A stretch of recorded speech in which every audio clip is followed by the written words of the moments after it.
Hi అండి, ఎలా ఉన్నారు? Welcome to the episode 2 of reactjs series. So ఈ ఎపిసోడ్ లో మనం బేసిక్ గా ప్రీ రిక్విజిట్స్ గురించి మాట్లాడుకుందాం. సో ప్రీవియస్ నేను ఏదైతే ఇంట్రొడక్షన్ ఇచ్చానో, సో అక్కడ టేబుల్ ఆఫ్ కంటెంట్స్ చెప్పాను త్రూ అవుట్ ద సిరీస్ ఏమేమి కవర్ చేస్తానని చెప్పి. సో ఇప్పుడు ప్రీ రిక్విజిట్స్ గురించి మాట్లాడుకుందాం.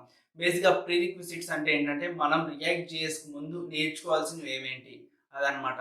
సో హెచ్టిఎంఎల్ గురించి మాట్లాడుకున్నట్టయితే మనకి హెచ్టిఎంఎల్ లో మనకి బేసిక్ ట్యాగ్స్ తెలిసి ఉండాలి. అలానే డివ్ ట్యాగ్ ఏంటి, స్పాన్ ట్యాగ్ ఏంటి, ఇలా మనకి బేసిక్ స్టాక్స్ అన్ని మనకి తెలిసి ఉండాలన్నమాట. H1P ఇదన్నీ మనకి హెచ్టిఎంఎల్లో తెలిసి ఉండాలి.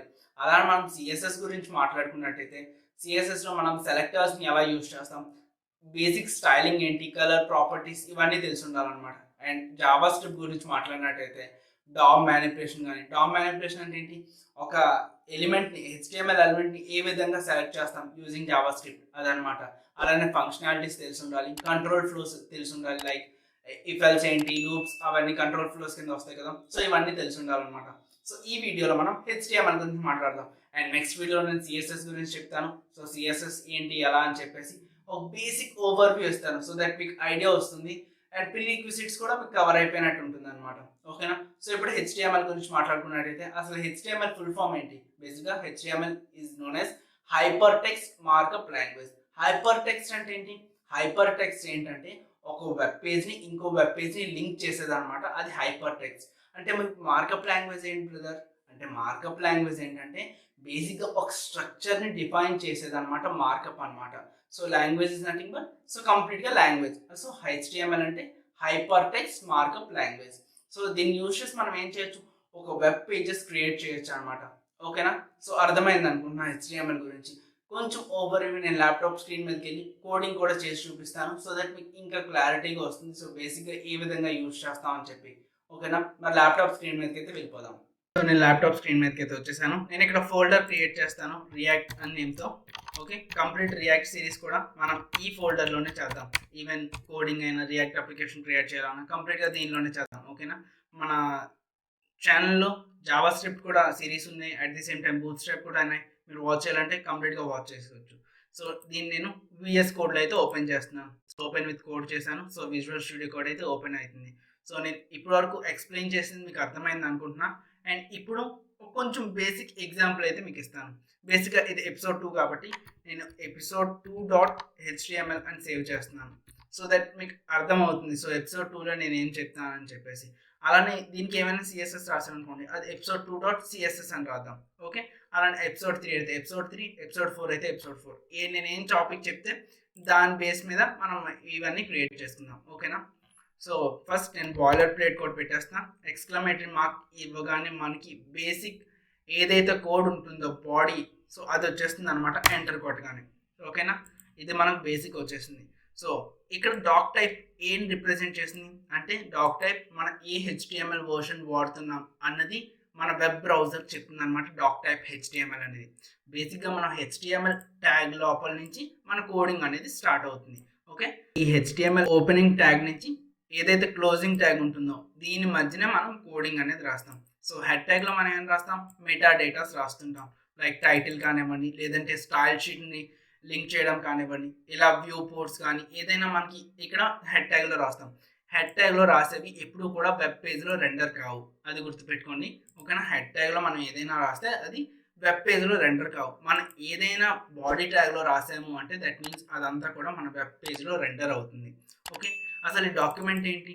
బేసిక్గా మనం ఎప్పుడైతే ఇక్కడ టైటిల్ రాస్తామో ఇది ఎక్కడ రిప్రజెంట్ అవుతుంది, ఎక్కడ కనిపిస్తుంది అంటే ఎక్కడైతే ట్యాబ్ ఉంటుందో, సో ట్యాబ్ ప్లేస్లో మనకి ఇది కనిపిస్తుంది అనమాట. సపోజ్ నేను ఇక్కడ ఏం పెడతా అంటే ఎపిసోడ్ 2 రియాక్ట్ అని నేను రాస్తాను. ఓకే, సో ఇది ఎప్పుడైతే నేను లైవ్ సర్వర్, మీరు కావాలంటే ఇక్కడ లైవ్ సర్వర్ కిందన ఉంటుంది బాటమ్ రైట్లో, లేదు అంటే మీరు ఇక్కడ ఇక్కడ రైట్ క్లిక్ ఇస్తే మీకు open with live server. So ఈ 2 ప్రాసెస్లో మీరు ఏదైనా ఓపెన్ చేయొచ్చు. ఓకేనా? నేను ఇదేం చేస్తాను. సో ఇప్పటికైతే ఇది చేసి చూపిస్తాను మీకు. ఓకే, ఓపెన్ అయింది. చూసారా? ఇక్కడ ఎపిసోడ్ 2 రియాక్ట్ అనేది ఎక్కడ కనిపిస్తుంది అంటే ట్యాబ్లో కనిపిస్తుంది అనమాట. ట్యాబ్ నేమ్ ఏదైతే ఉందో అక్కడ కనిపిస్తుంది. సో మనకి ఎప్పుడైతే సర్చ్ ఇంజిన్ ఆప్టిమైజేషన్ ఇవన్నీ ఉంటాయి కదా, సో ఇది టైటిల్ ద్వారానే ఉంటుంది. సో ఇక్కడ మనకు కనిపించేది మొత్తం టైటిల్లో ఉన్నదే అనమాట. ఓకేనా? సపోజ్ నేను ఇక్కడ రియాక్ట్ అని సర్చ్ చేస్తాను. ఓకే, reactjs అని సర్చ్ చేశాను.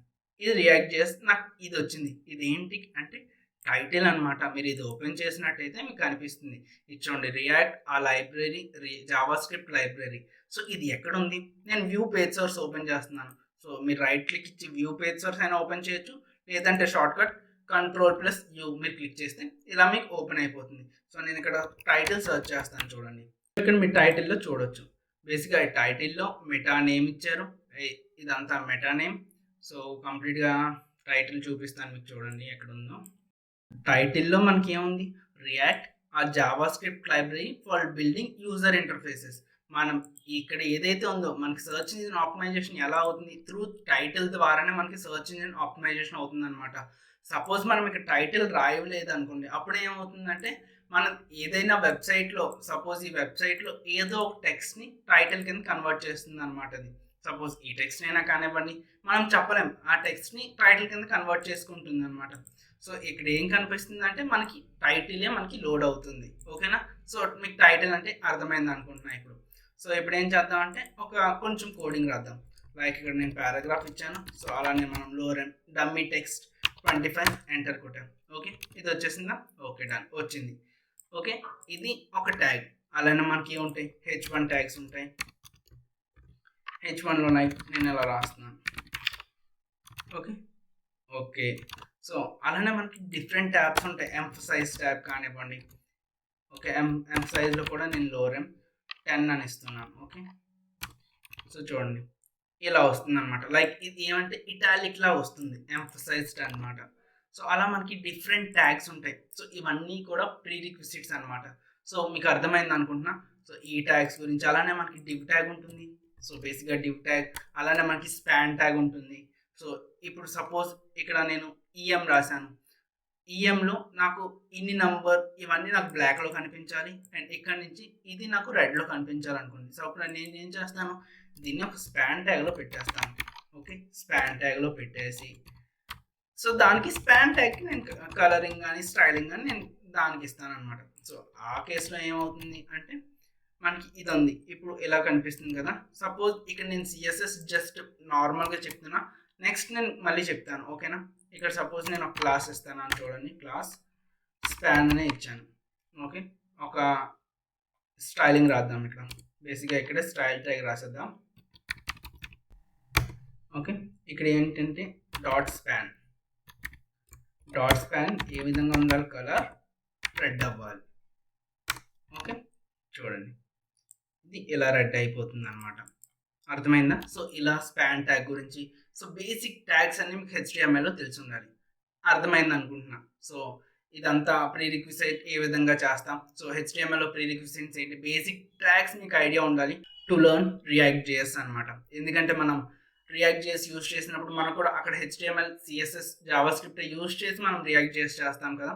సో అందుకు మీకు బేసిక్ అంతా కూడా ఐడియా ఉండాలి. సో ఐ హోప్ మీకు కంప్లీట్గా అర్థమైంది అనుకుంటున్నా ప్రీరిక్విజిట్ HTML గురించి. నెక్స్ట్ వీడియోలో మనం CSS గురించి మాట్లాడుతున్నాం. ఛానల్ మాత్రం సబ్స్క్రైబ్ చేయడం మర్చిపోకండి. అలానే మీ ఫ్రెండ్స్కి వీడియోస్ కూడా షేర్ చేస్తుండండి, వాళ్ళకి కూడా యూజ్ అవుతుంది. ఓకే, నెక్స్ట్ వీడియోలో మళ్ళీ ఇంకో ఇంట్రెస్టింగ్ టాపిక్తో అయితే మీ ముందు ఉంటాను. Thank you so much for watching this video. Take care and good bye.